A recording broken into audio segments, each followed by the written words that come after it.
오늘의 주요 뉴스입니다. 세계적으로 코로나19로 인한 사망자가 줄어드는 가운데 지난달 전 세계 코로나19 사망자가 직전 4주간에 비해 30% 감소했습니다. WHO 사무총장 역시 코로나19에 대한 공중보건 비상사태 선언이 올해 안에 해제될 것이라고 또 한 번 강조했습니다. 국내에서도 코로나19 유행이 안정세를 유지하고 있지만 최근 기침과 가래 증상이 오래 지속되는 감기 환자가 급증하고 있습니다. 지난 3년간의 강력한 방역 조치로 인해 여러 바이러스에 대한 자연 면역력을 얻을 기회가 줄어든 점이 이번 감기 유행을 키운 것으로 분석됩니다. 북한이 대량 살상무기 개발 자금을 조달하기 위해 블록체인 기술 등을 활용한 탈중앙화 금융, 디파이를 악용하고 있다고 미국 정부가 밝혔습니다. 미 재무부는 북한이 최근에도 7억 2천만 달러의 가상자산을 훔쳐 미사일 개발 자금으로 사용하고 있다고 말했습니다.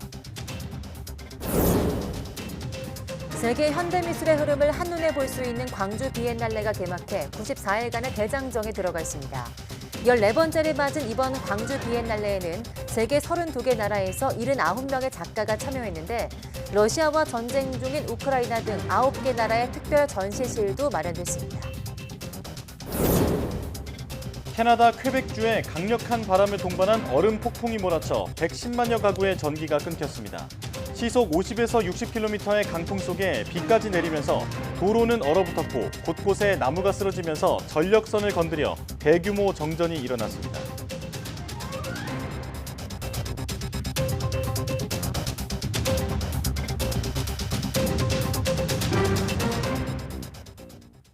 여러분 안녕하십니까? 사이언스 투데이 시작합니다. 전 세계적으로 코로나19 사망자 수가 지속해서 감소하는 가운데 세계보건기구 WHO 사무총장은 코로나에 대한 최고 수준의 보건 경계 수위가 올해 안에는 해제될 것이라고 재차 언급했습니다. WHO가 현지 시간 6일 공개한 코로나19 현황 보고서를 보면 지난달 6일부터 이달 2일까지 4주간 전 세계 코로나19 사망자 수는 2만 4천 명 정도로 직전 4주간에 비해 30% 감소했습니다.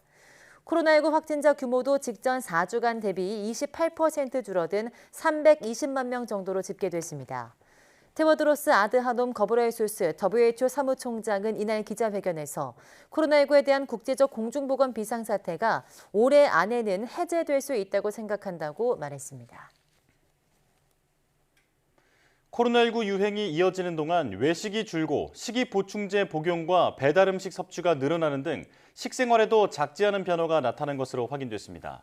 질병관리청은 코로나19 유행 전인 2012년에서 2019년과 유행 1년 차인 2020년, 2년 차인 2021년에 국민건강영양조사 분석 결과를 내놨습니다. 먼저 하루 1회 이상 외식률이 코로나19 이후 눈에 띄게 줄었는데 남성은 코로나19 이전에 40%대를 기록하다가 2021년 31.7%로 줄었고 여성은 20%까지 꾸준히 증가 추세였다가 2021년 15.5%로 감소했습니다. 비타민 등 식이보충제를 지난 1년간 2주 이상 복용한 사람의 비율은 코로나19 이전에도 증가 추세였는데 코로나19로 증가폭이 가팔라졌습니다. 코로나19 유행이 안정세를 유지하는 가운데 최근 감기 환자가 급증하고 있습니다. 특히 열이나 몸살 기운이 나아진 뒤에도 기침과 가래 증상은 오래가는 목감기가 많은 것이 특징입니다. 김평정 기자입니다. 진료를 접수하고 기다리는 환자로 붐비는 이비인후과입니다. 상당수는 감기에 걸려 찾아온 환자들입니다. 겨울 잘했는데 이번에 감기가 들어서 목이 잠겼어요. 따끔따끔, 뜨끔뜨끔 아프죠. 침 생기기 힘들고. 실제로 감기 환자는 최근 급격히 늘고 있습니다. 질병관리청이 전국 220개 의료기관을 표본 감시한 결과 지난달 넷째 주 바이러스성 급성호흡기 감염증으로 입원한 환자는 1,500명에 육박했습니다. 지난달 첫째 주 800명이던 것과 비교하면 개학한 뒤 3주 동안 1.8배나 많아졌습니다. 지난달 넷째 주의 환자 수를 과거 3년간 같은 기간과 비교하면 적어도 6배, 많게는 무려 11배나 늘었습니다. 코로나19로 인한 강력한 방역 조치가 오히려 여러 바이러스에 노출되며 자연스럽게 면역력을 얻는 과정을 차단한 점이 최근의 감기 유행을 키운 것으로 분석됩니다. 특히 최근엔 열이 떨어지고 몸살이 나아지더라도 기침과 가래 증상은 오래가는 목감기가 유행입니다. 기온 변화가 큰 환절기에다 건조하고 미세먼지까지 많은 시기라 감기로 약해진 목에 2차 감염이 일어나기 쉬운 것이 원인으로 보입니다. 통증도 그렇게 심하지 않은데 이제 목에 이물감이 있어요. 불편해요. 삼킬 때 불편해요. 기침 가래가 심해요. 특히 잘 때 기침을 많이 해요. 이런 분들이 많이 있습니다. 이거는 아마도 바이러스성 감기 이런 질환보다는 2차 감염이 되면서 세균성 염증이 있는 경우가 굉장히 의심이 되고, 감기를 예방하려면 가습기 등으로 실내 습도를 40% 이상으로 조절하고 외부에선 마스크를 쓰면 호흡기의 습도 유지에 도움이 됩니다. 열이 떨어져도 기침이 계속된다면 병원에서 2차 감염인지 아니면 다른 질환인지 확인하고 적절한 치료를 받아야 합니다. YTN 김평정입니다. 올해 피해가 가장 컸던 충남 홍성의 산불이 사흘 만에 꺼졌는데요. 화마에 휩쓸린 삶의 터전이 처참한 모습을 드러냈습니다. 다행히 특별재난 지역으로 선포돼 국가 지원을 조금 받을 수 있게 됐지만 충분한 지원이 아니어서 추가적인 도움이 절실한 상황입니다. 양동훈 기자입니다. 온갖 자재들이 깨진 채 널려 있고 거대한 나무 기둥도 새카맣게 타 있습니다. 마당에 있던 장독대며 농기계며 모조리 불에 타버렸습니다. 불이 꺼진 지 이틀이 지났지만 무너져 내린 목조 건물 잔해 속에서는 계속 연기가 뿜어져 나오고 있습니다. 집이 타버려 갈 곳 없는 주민들은 대피소에서 쪽잠을 청하고 있습니다. 뭘 어떻게 어디서부터 손대야 할지 몰라 발만 동동 구르는 형편입니다. 우리가 식구들끼리 묻히우니까 하루속히 좀 빨리 치워주셨으면 좋겠습니다. 홍성군에서만 산불로 주택, 축사 등 시설 170여 곳이 불에 타 이재민 46명이 발생했고 가축 8만여 마리가 폐사했습니다. 다행히 정부가 최근 산불 피해가 난 10개 시군구를 특별재난지역으로 선포해 복구비를 지원받을 길이 열렸습니다. 하지만 지난해 울진 삼척 산불 때와 마찬가지로 집이 모두 탔을 때 받을 수 있는 지원금은 4천만 원이 채 안 될 전망입니다. 우리 지역은 농촌 지역이라서 농기계라든지 농자재가 많이 소실이 됐습니다. 이러한 부분은 지원 기준도 없기 때문에 그래서 피해 지역 자치단체들은 임시 주거지 마련과 이재민 돕기 모금 활동 등 추가 대책을 추진하고 있습니다. 산불 피해 복구 지원, 성금 모금 계좌를 틀겠다 하는 게 제 생각입니다. 부족한 이런 부분들은 이 성금을 통해서 해야 되겠다. 잿더미로 변한 삶의 터전 앞에서 피해 주민들이 감당해야 할 현실은 너무나 참담하고 가혹해 보였습니다. 갈아입을 옷도 신발도 또 농사짓는 농기계도 한 가지도 남아있는 게 없어서 재난을 어떻게 이겨나갈지 해결해 나갈지 막막할 뿐입니다. YTN 양동훈입니다. 바람이 강하게 불면서 수도권을 비롯한 서쪽 지방부터 초미세먼지 농도가 옅어지고 있습니다. 국립환경과학원은 북서풍이 강하게 불면서 스모그로 인해 크게 치솟았던 초미세먼지 농도가 수도권부터 평소 수준을 회복하고 있다고 밝혔습니다. 현재 서울과 경기 등 수도권은 초미세먼지 농도가 평소 수준인 20에서 30 마이크로그램까지 낮아지며 보통 수준을 되찾았습니다. 다만 충청과 강원, 남부지방은 아직 초미세먼지 주의보가 내려진 곳이 많습니다. 국립환경과학원은 7일은 대기질이 점차 개선되겠지만 8일 오전 서해안 등 중부지방에는 약한 황사가 나타나는 곳이 있겠다며 주의를 당부했습니다.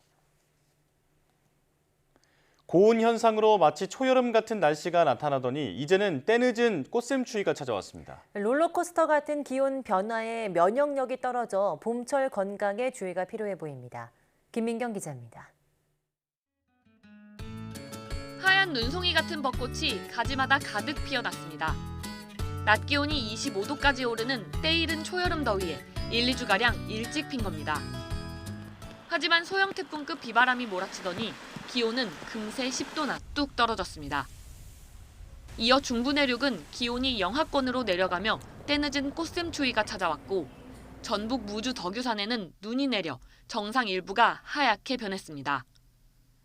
기온 변화를 보면 롤러코스터 같은 날씨를 실감할 수 있습니다. 서울 기준 4월 3일 낮 기온은 25.9도를 기록했습니다. 5일에는 14.9도, 7일은 10도 아래에 머물렀습니다. 나흘 만에 20도나 떨어진 겁니다. 비가 그친 후 북쪽에 찬 공기가 유입되며 주말 동안 내륙을 중심으로 영하권에 들겠고 바람도 강하게 불면서 체감하는 기온은 더 낮을 것으로 예상됩니다. 심한 기온 변화는 인체 면역력을 떨어뜨려 감기와 같은 환절기 질환에 취약하게 됩니다. 날씨가 갑자기 추워지게 되면 호흡기 점막이랑 손목 기능이 떨어지게 되기 때문에 호흡기 면역력이 떨어질 수가 있고 바이러스나 세균 등이 잘 증식을 해서 호흡기 감염 질환으로 잘 걸릴 수가 있습니다. 건강을 지키려면 우선 외출 복장을 신경 써야 합니다. 심한 온도 변화에 대비해 입고 벗기 쉬운 가벼운 외투나 바람막이로 아침과 낮의 상황에 대처하는 게 좋습니다. 기온이 오르는 낮 동안에는 가벼운 야외 산책이나 운동으로 활력을 키워야 합니다. 기상청은 일요일 낮부터는 꽃샘추위가 물러나고 계절이 제자리를 되찾을 것으로 전망했습니다. YTN 김민경입니다. 캐나다 퀘벡주에 강풍을 동반한 얼음 폭풍이 몰아쳐 100만 가구 넘게 정전되는 사태가 발생했습니다. 퀘벡주 일대에는 시속 50에서 60km의 강풍과 함께 내린 비가 그대로 얼어붙어 곳곳이 빙판으로 변했습니다. 이뿐 아니라 강풍에 나무들이 쓰러지면서 전력선이 끊겨 몬트리올 50만 가구 등 대도시를 중심으로 약 110만 가구가 정전됐습니다. 이 때문에 몬트리올 시내 주요 병원은 응급수술 이외 수술과 진료 일정을 미뤘고 대부분 문을 닫았다고 현지 언론은 전했습니다. 현지 전력회사는 1000여 명을 투입해 전력 복구 작업을 펴고 있습니다. 이뿐 아니라 쓰러진 나무에 60대 남성이 숨지고 도로 통행이 막히는 등 피해가 잇따르고 있습니다. 언니 여기 보고 말해봐봐. 뭔데? 캠코더. 옛날 카메라. 눈 감고 찍은 사진 장난스런 표정 하나 둘 셋 하고서 손가락 같은 둘이서 연습했던 시그니처 포즈 꽃받침 속 너나 빛나고 있어. Y2K가 유행이잖아.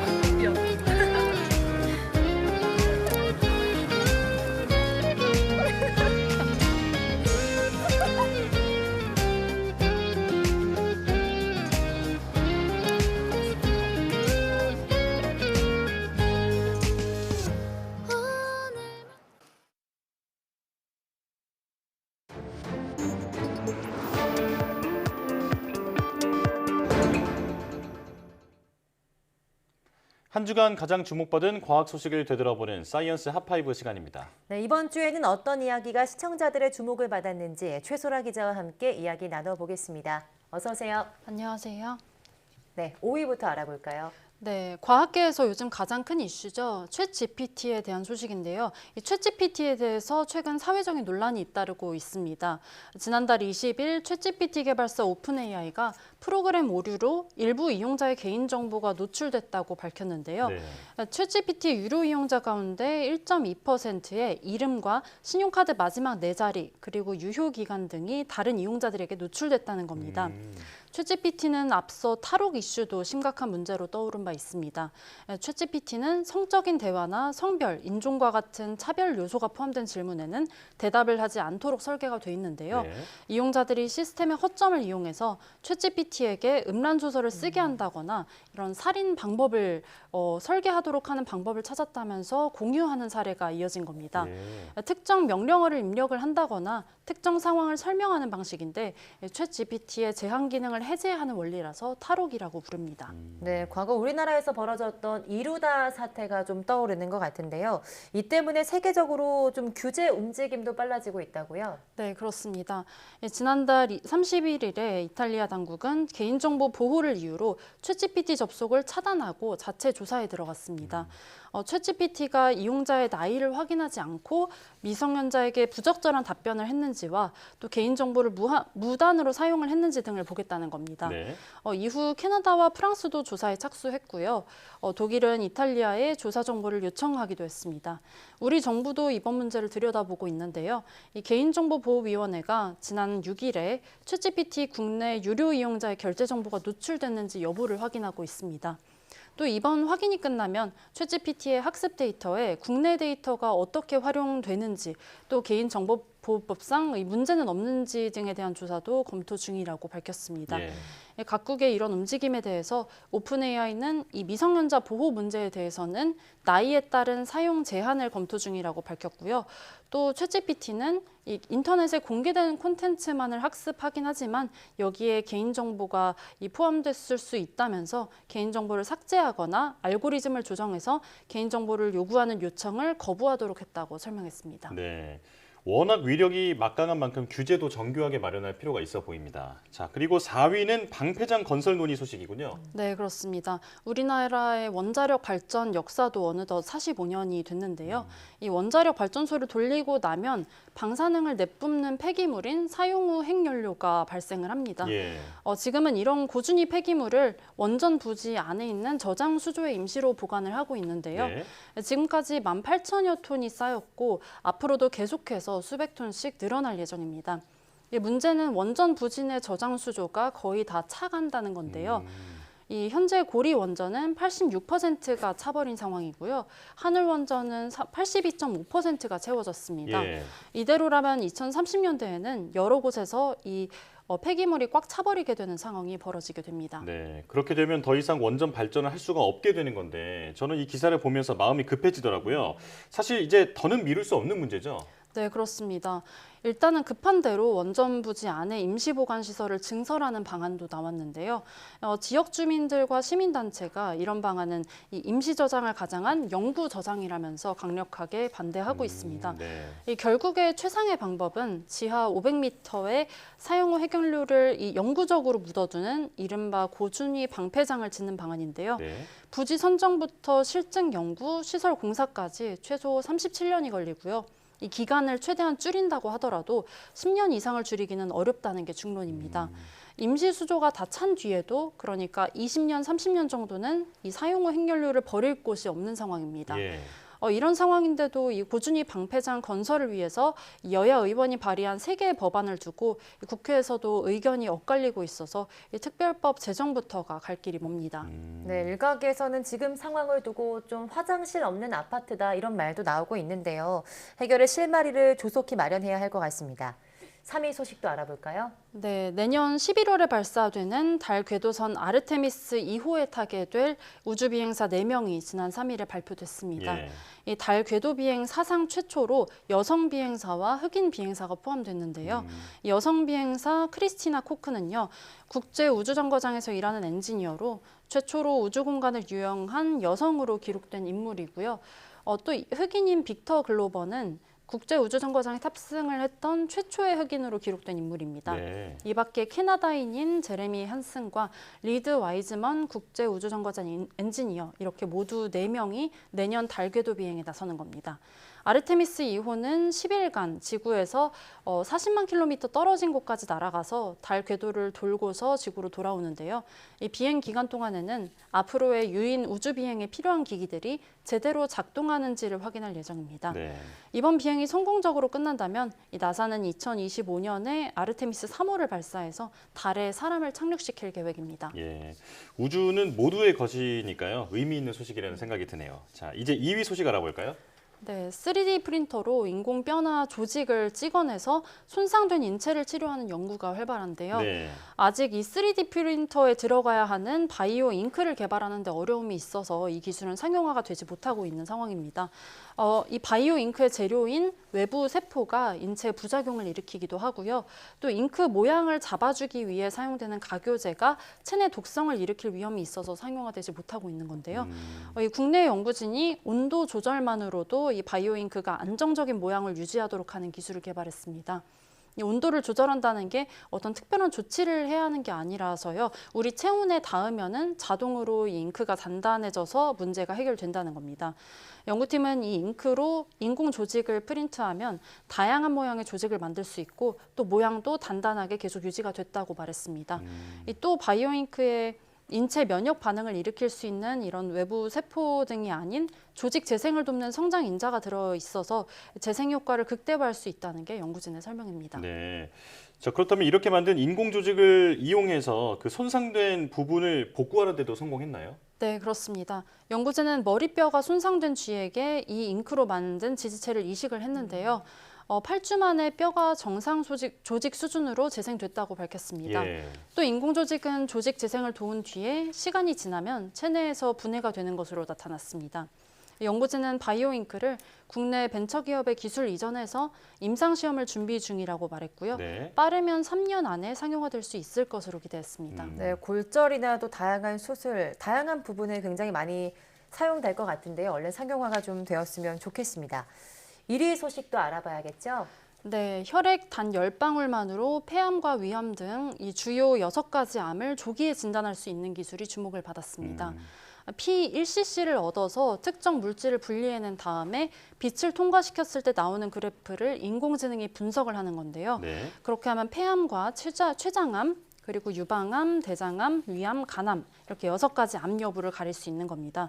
연구진이 분리해낸 이 물질은요, 혈액 속에 풍부하게 존재하는 엑소좀이라는 물질인데요. 이 세포가 외부로 방출하는 주머니인데 여기에는 DNA와 RNA 그리고 단백질 등 다양한 물질이 들어 있습니다. 특히 암세포는 엑소좀 속의 물질이 미세한 변화가 생겨서 이 변화를 포착할 수만 있다면 암세포와 일반 세포를 구별할 수 있는 건데요. 그런데 변화를 일일이 분석해서 암을 진단하는 게 굉장히 복잡하기 때문에 연구진은 인공지능을 이용한 겁니다. 이 엑소점을 빛에 통과시켰을 때 나타나는 패턴 변화 그래프만을 가지고 이 암세포와 정상세포를 구별하도록 했는데요. 이 인공지능이 600건의 데이터를 학습을 했는데 이제 실제 암 환자 등 500명의 샘플을 가지고 이제 실험을 해봤습니다. 그랬더니 암 환자를 암 환자라고 진단하는 비율이 90%였고요. 또 암이 아닌 사람을 정상인으로 판단하는 건 94%로 나와서 종합적인 정확도가 97%로 높았다고 밝혔습니다. 이 암의 종류가 무엇인지를 판단하는 정확도도 90% 이상이라고 연구진은 말을 했습니다. 네, 이 소식을 듣고 피 몇 방울로 알아낼 수 있는 게 굉장히 우리가 생각했던 것보다 다양하구나라는 생각을 했는데요. 암이 조기 진단이 굉장히 중요한데 초기암 진단도 가능할까요? 네, 연구진은 1기와 2기 단계의 초기 암에서도 암 진단 민감도가 88%였고 또 이때 암 종류를 판별하는 정확도도 76%였다고 밝혔습니다. 연구진은 특히 췌장암의 경우 증상이 잘 나타나지 않고 이 초음파로도 암 발견이 어려워서 생존율이 낮은데 이번 기술을 이용하면 이 같은 암을 일찍 발견하는 데 도움이 될 것으로 봤습니다. 또 기존에는 암 검진을 위해서 이 초음파나 CT, 조직 검사 등 다양한 검사를 해야만 발견할 수 있었는데요. 이 기술은 한 번에 여러 암을 확인할 수 있어서 편리하다고도 말했습니다. 연구팀은 일단 폐암 검진에 대해서 올해 임상시험을 진행하고 또 내년에 인허가를 신청하겠다는 계획입니다. 이 다른 암에 대해서도 순차로 인허가를 받고서 이 주요 암을 발견하는데 조기 발견하는데 활용되도록 하겠다고 말했습니다. 말 그대로 이제 피 몇 방울로 신속 암 진단이 가능해진 건데요. 인공지능이 그동안 불가능해 보였던 기술들을 하나둘씩 실현하고 있는 것 같습니다. 자, 사이언스 핫5 최소라 기자 함께했습니다. 고맙습니다. 감사합니다.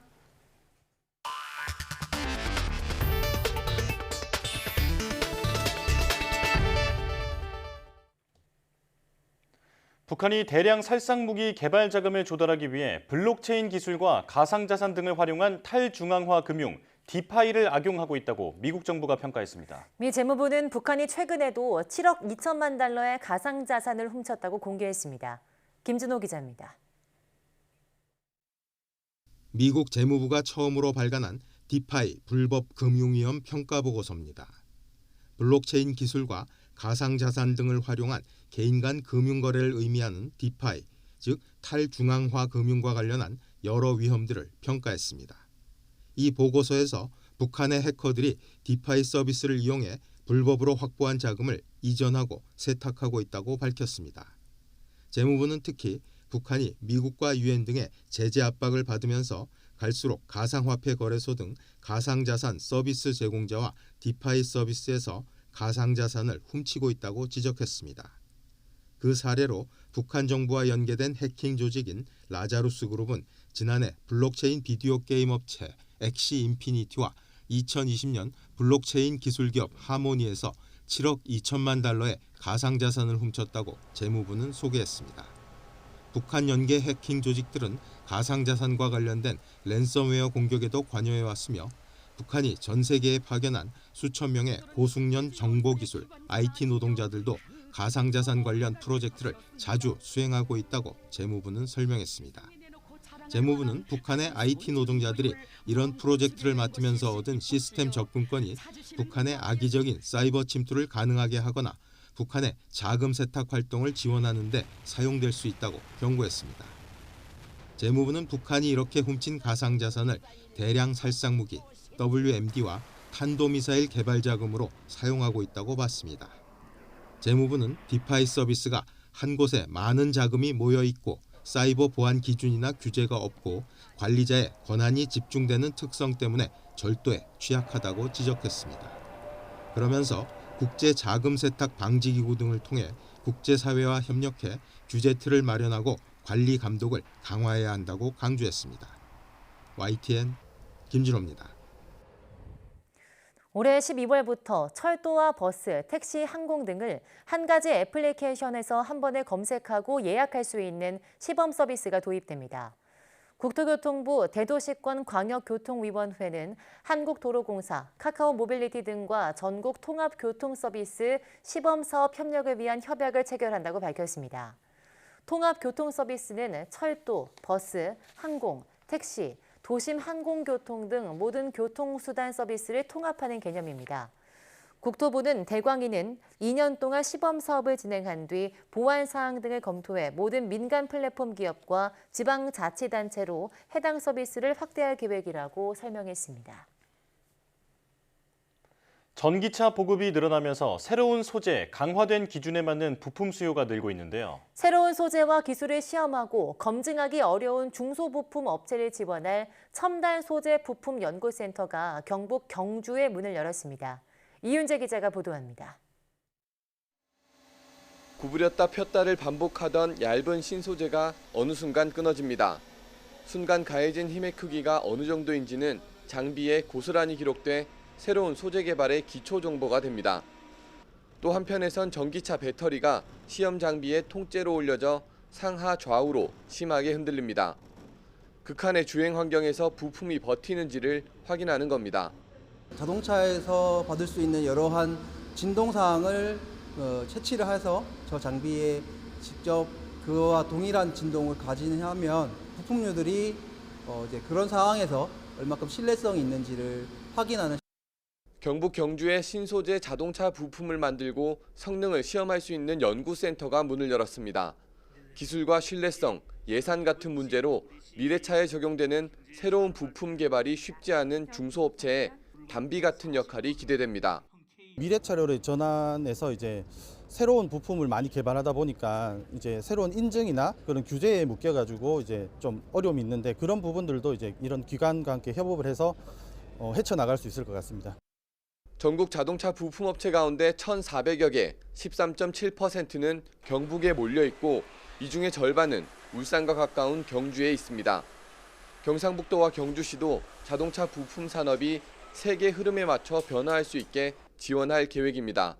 신제품 연구 또 관련 인력의 교육 또 공급 이런 것을 통해서 자동차 부품 산업을 미래 자동차 시대에 대비해서 획기적으로 경쟁력을 강화하는. 연구센터가 기존의 내연기관 부품을 생산하는 업체를 미래차 부품 업체로 거듭나게 하는 촉매 역할을 할 수 있을지 주목됩니다. YTN 이윤재입니다. 세계 미술의 흐름을 한눈에 볼 수 있는 14번째 광주 비엔날레가 개막했습니다. 오는 7월 9일까지 역대 최장인 94일 동안 세계 30여 나라 작가 79명의 미술 작품을 선보이는데요. 특히 광주 전역에 9개 나라 각각의 미술 전시관이 들어서서 풍성함을 더하고 있습니다. 나현호 기자입니다. 진과 비슷한 타악기를 연주하자 가르랑거리는 소리가 전시장에 가득 울려 퍼집니다. 어릴 적 내전으로 국경을 넘었던 기억을 토대로 이주민에게 이루어지는 박해와 저항을 표현했습니다. 화물 고정끈과 같은 재료에 마오리족 전통 직조 기술을 접목한 작품은 강렬한 인상을 남깁니다.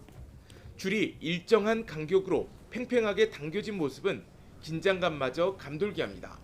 선주민의 어떤 그 억압의 역사 같은 것들이 사실은 이렇게 현재적이고 훨씬 더 좀 희망의 메시지랑 연결이 된 그런 걸 잘 보여주는 작가들이라고 생각을 합니다. 2년에 한 번씩 열리는 현대 미술 축제인 광주 비엔날레가 개막했습니다. 세대도 문화적 배경도 다른 각 나라 작가 79명이 선보인 300여 작품은 관람객의 눈길을 사로잡습니다. 어두운 공간에 되게 소수의 빛만이 존재하고 거기다 이제 흙 깔아놓은 작품이 있는데 그게 되게 인상 깊고 제가 전에는 체험해보지 못한 종류의 작품이라서 새로웠어요. 주제는 도가 사상을 담은 도덕경에서 빌려온 물처럼 부드럽고 여리개입니다. 물을 화두로 삼아 기후변화와 인종갈등, 민주화에 대한 작가들의 메시지를 담았습니다. 물처럼 부드럽고 여리개라는 주제 아래 전행성적 사회 담론을 예술로 표현함으로써 세계 비엔날레 역사에 또 하나의 중요한 이정표가 될 것이라고 믿습니다.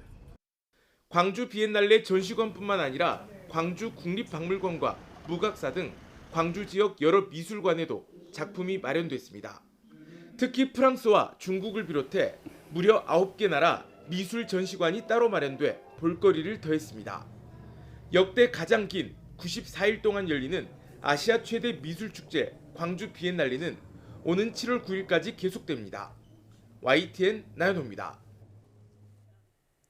순천만 국제정원 박람회에서는 사람과 자연이 어우러진 각양각색의 다양한 정원을 만날 수 있는데요. 이 가운데 국가별 또는 자치단체별로 직접 만든 참여 정원도 색다른 매력을 뽐내고 있습니다.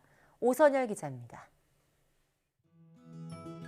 화창한 날씨와 봄꽃이 어우러진 순천만 국가정원에 물결치는 파도 조형물이 시원함을 더합니다. 부산 엑스포 마스코트 부기는 파라솔을 들고 관람객들을 반깁니다. 2030년 세계박람회 부산 유치 홍보를 위해 부산시가 순천만 국가정원에 직접 만든 참여정원입니다. 생각보다 좀 컨셉을 잘 구현된 것 같아가지고 좀 재밌었고 부산 엑스포라고 써있는 게 되게 인상 깊었고 좀 캐릭터가 귀여워가지고 그 갈매기 캐릭터가 귀여워서 그 부분이 좀 인상 깊었던 것 같아요. 서울 디자인 정원은 세계적 디자인 명소인 동대문 디자인 플라자를 형상화해 한강의 물결과 순천만의 물길을 담아냈습니다. 광주은행 정원은 관람에 지친 시민들이 쉬어갈 수 있도록 고즈넉한 휴식 공간을 마련했습니다.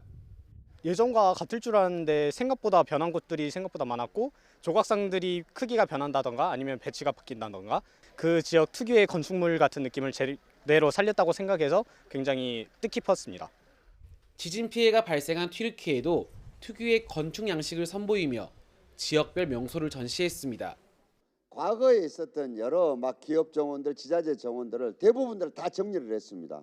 그래서 대표적으로 서울 정원, 부산 정원, 그리고 LH 정원 등 상징성 있는 몇 가지들만 가장 품질이 높게 그리고 국민들 수준에 높게 만들었습니다. 전남 순천만 국제정원 박람회장에 마련된 테마정원만 93곳. 이 가운데 국가와 자치단체, 기업 등이 직접 조성한 참여정원 10곳이 관람객들에게 색다른 즐거움을 선사하고 있습니다. YTN 오선열입니다. 전국 곳곳에서 흐드러지게 핀 봄꽃 잔치가 한창인데요. 전남 강진에 서부해당화 수백만 그루가 활짝 피었습니다. 서부해당화 국내 최대 군락지를 김범한 기자가 다녀왔습니다. 남도답사 1번지 전남 강진에 꽃구름이 사뿐히 내려 앉았습니다. 화사하게 꽃망울을 덧들인 봄의 전령이 반갑게 관광객을 맞이합니다. 연한 홍자색으로 피어나 완연한 봄 기운을 돋우는 서부해당화입니다. 서부해당화는 복숭아꽃, 살구꽃, 벚꽃도 아닌 것이 이 화려하기는 엄청 화려해가지고 멋있게 핍니다. 따뜻한 봄바람이 불자 곳곳에 꽃비가 내립니다. 관광객들은 꽃 대골 아래서 서부해당화를 카메라에 담기 위해 연신 셔터와 버튼을 누릅니다. 중국에서 들여온 서부해당화는 우리나라 바닷가에서 피는 해당화와는 다릅니다. 강진에서는 40여 년 전부터 한두 그루씩 심어지기 시작해 지금은 모두 200만 그루로 늘었습니다. 나도 내 고향에다가 이것을 한번 식재를 해야 되겠다. 해서 요 나무를 43년 저쪽에 전부 다 모집을 시켰죠. 흐드러지게 핀 서부 해당화는 누구라도 무료로 감상할 수가 있습니다. 이곳 강진 남미륵사에는 철쭉이 벌써 꽃 봉우리를 머금었습니다. 한 달 뒤에는 천만송이의 화려한 철쭉꽃 잔치가 시작됩니다. 백년사의 동백, 영랑생가의 모란 등 강진의 봄꽃 축제는 다음 달까지 이어집니다. YTN 김범환입니다. 세월호 참사를 기리기 위해 설치된 경기도교육청 산하 4.16 민주시민교육원이 4.16 기억교실을 유네스코 세계기록유산으로 등재하는 방안을 추진합니다. 4.16 민주시민교육원은 세월호 사고를 당한 단원고 2학년 학생들이 사용하던 교실을 재현한 4.16 기억교실의 칠판과 게시판, 책걸상 등은 단순한 참사 기록이 아닌 재난 아카이브로 세계적으로도 드문 공간이어서 세계기록유산 등재를 추진한다고 밝혔습니다. 교육원 측은 유네스코 세계기록유산 등재 추진과 관련해 간담회를 비롯해 학술대회와 토론회 등을 개최할 방침입니다. 판사가 재판 과정에서 법을 어기더라도 무거운 과실이 없으면 국가 배상 책임을 묻지 않는 대법원 판례를 두고 헌법재판소에 위헌 법률 심판이 제기됐지만 판단 없이 종결됐습니다.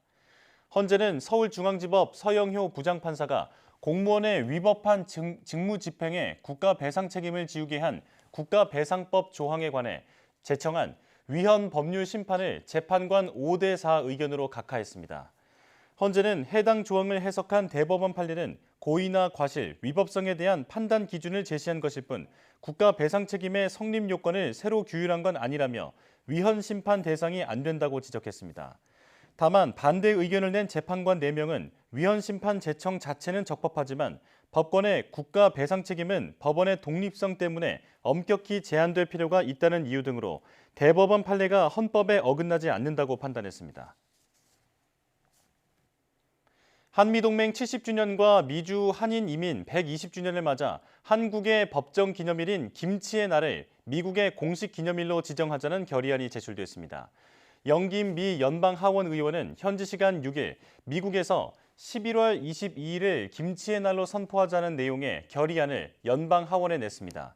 11월 22일은 한국김치협회가 선포한 김치의 날로 우리나라에선 2020년부터 법정 기념일로 지정됐습니다. 김치의 날을 미국 연방 차원에서 공식 기념일로 지정하자는 결의안은 지난해 처음 발의됐지만 회기 만료로 폐기됐습니다. 이번에 다시 발의된 결의안은 다수당인 공화당의 영김 의원이 주도했고 한국계인 앤디 김과 미셸 박스틸, 메릴린 스트리클런드 의원은 공동 발의자로 참여했습니다. 한국 드라마가 세계적인 인기를 끌면서 서울이 일본에 제치고 아시아 엔터테인먼트 수도가 됐다고 블룸버그 통신이 보도했습니다. 블룸버그는 봉준호 감독의 영화 기생충과 넷플릭스 시리즈 오징어 게임의 이딴 성공을 언급하며 이렇게 전했습니다. 이 통신에 따르면 넷플릭스는 한국을 미국 외에 인기작을 가장 많이 만든 나라로 평가하고 있고 전체 구독자 중 60% 이상이 한국 콘텐츠를 본 것으로 나타났습니다. 블룸버그는 넷플릭스가 아시아 시장에 처음 진출할 당시 지역 내 문화 수도로 여겨지던 일본에 사업에 초점을 맞췄으나 점차 아시아 구독자를 끌어당기는 열쇠는 일본이 아닌 한국에 있다는 것을 깨달았다고 평가했습니다.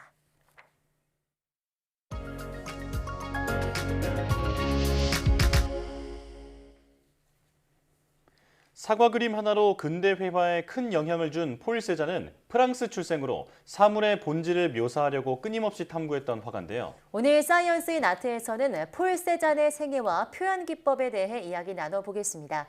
박수경 아트 디렉터와 함께합니다. 어서 오세요. 안녕하세요. 네, 안녕하십니까. 피카소가 폴 세잔을 존경했다라고 들었는데 어떤 영향을 받았는지 궁금합니다. 네, 파블로 피카소는 이런 말을 했습니다. 나의 유일한 스승인 세잔은 모두에게 아버지와 같은 존재다.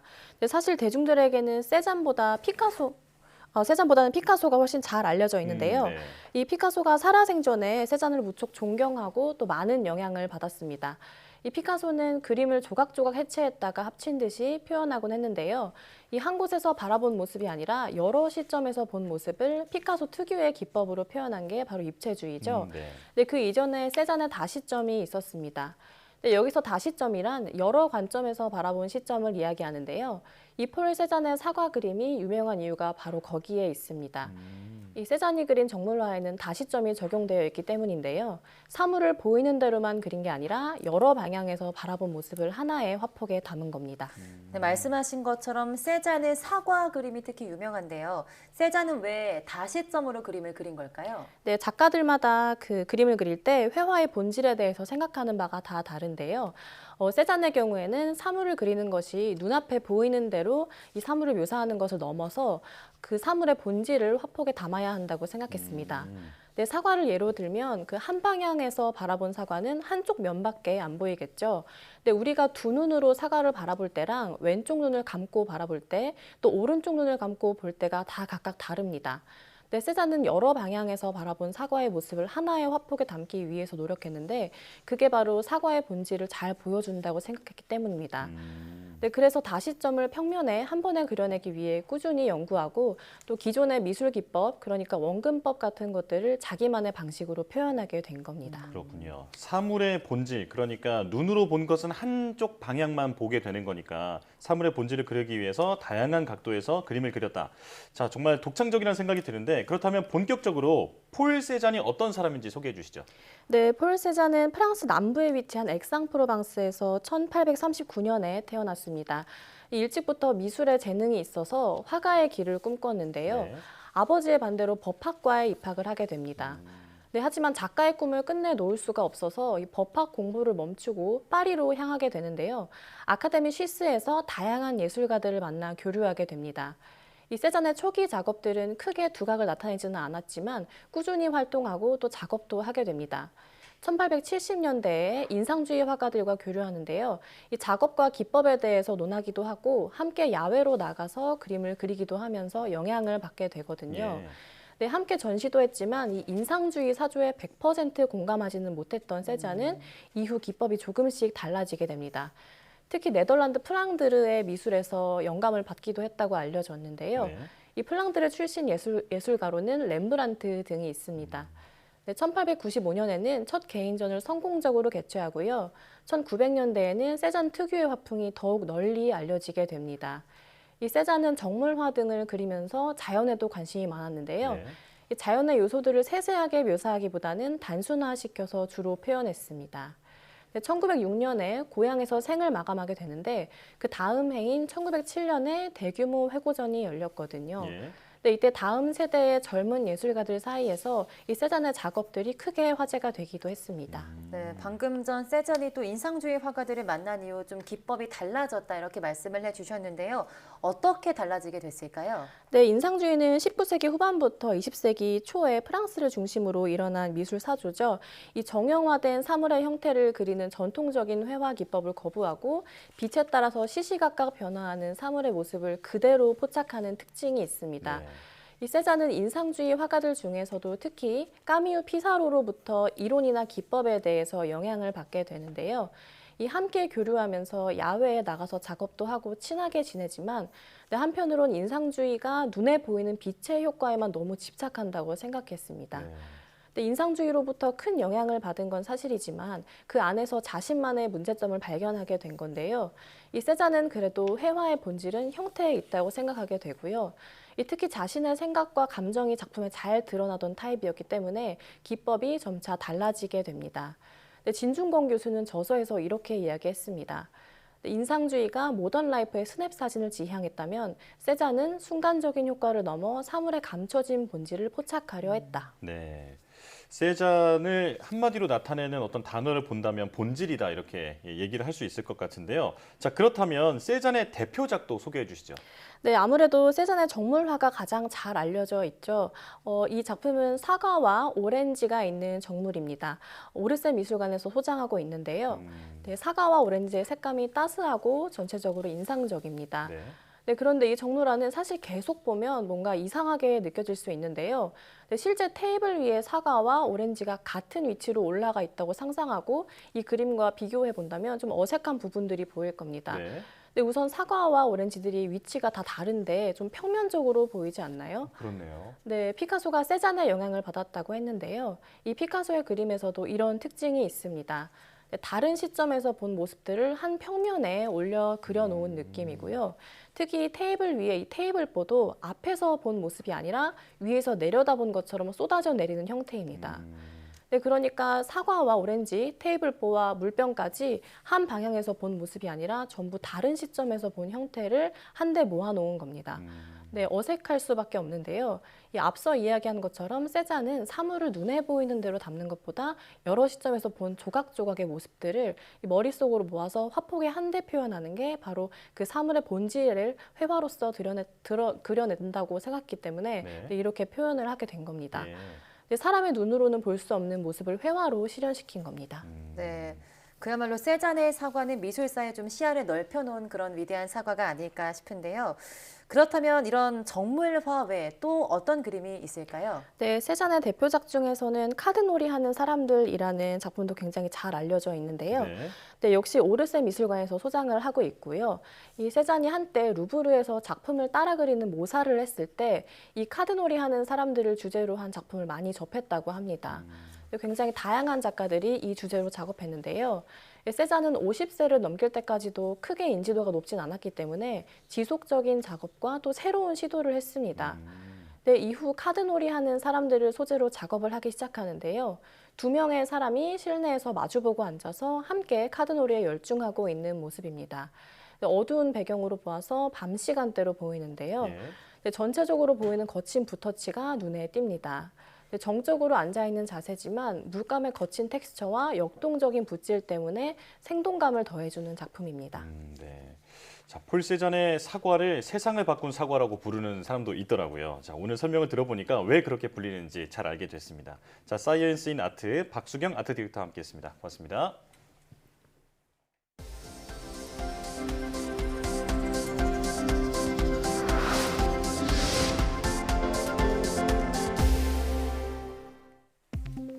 실명으로 이어질 수 있는 안과 질환을 진단받는 사람은 극단적 선택 위험이 커서 사회적 관심이 필요하다는 연구 결과가 나왔습니다. 서울대병원 안과연구진은 2010년부터 2020년 스스로 목숨을 끊은 13,205명을 대상으로 분석한 결과 실명 질환과 이 같은 연관성을 확인했다고 밝혔습니다. 연구 결과 조사 대상자의 34%인 4,514명이 자살 전에 녹내장, 당뇨 망막병증, 황반 변성을 진단받은 경험이 있는 것으로 나타났습니다. 연구진은 이들 3개 질환이 극단적 선택 위험도를 최대 1.4배까지 높이는 것으로 추산했습니다. 광주과학기술원 등 4대 과학기술원 공동 난치성 통증연구단은 국내 스타트업 카운트마인드와 통증 정신건강치료 인공지능 솔루션의 개발을 위한 업무 협약을 체결했습니다. 이에 따라 난치성 통증연구단은 카운트마인드가 개발 중인 인공지능 모션 인식 웨어러블 기기를 도입해 통증 치료 임상 연구를 진행할 계획입니다. 카운트마인드는 스마트워치형 웨어러블 기기에 탑재된 모션 인식 센서로 포옹, 손잡기 등 스킨십이 정신 건강에 미치는 긍정적인 영향을 극대화해서 우울증이나 불안 장애를 치료하는 솔루션을 개발하고 있습니다. 챗 GPT 등 인공지능 기술의 비약적인 발전 속에 인공지능의 윤리와 신뢰성 확보를 위한 정책 포럼이 출범했습니다. 과학기술정보통신부와 정보통신정책연구원, 한국정보통신기술협회는 서울 엘타워에서 제2기 인공지능 윤리정책 포럼 출범식을 개최했다고 밝혔습니다. 2기 포럼은 김명주 서울여대 정보보호학과 교수가 위원장을 맡았으며 인공지능과 철학, 법, 행정 등 분야별 전문가 30명이 포럼 위원으로 활동합니다. 이종호 과학기술정보통신부 장관이 전남 고흥 나로 우주센터를 방문해서 누리호 2차 발사 성공이 3차 발사를 담보하지 않는다며 3차 발사 준비에 최선을 다해달라고 당부했습니다. 이 장관은 나로 우주센터에서 누리호 3차 발사 준비 현장을 점검하고 연구진과 산업체 관계자들을 격려하며 이같이 밝혔습니다. 현재 누리호는 1단과 2단의 단간 조립이 완료된 상태이며 연구진들은 각종 성능 시험을 진행하고 있습니다. 누리호는 오는 5월에서 6월 소형 위성 2호 등 실용 위성 8기를 탑재해 발사될 예정입니다.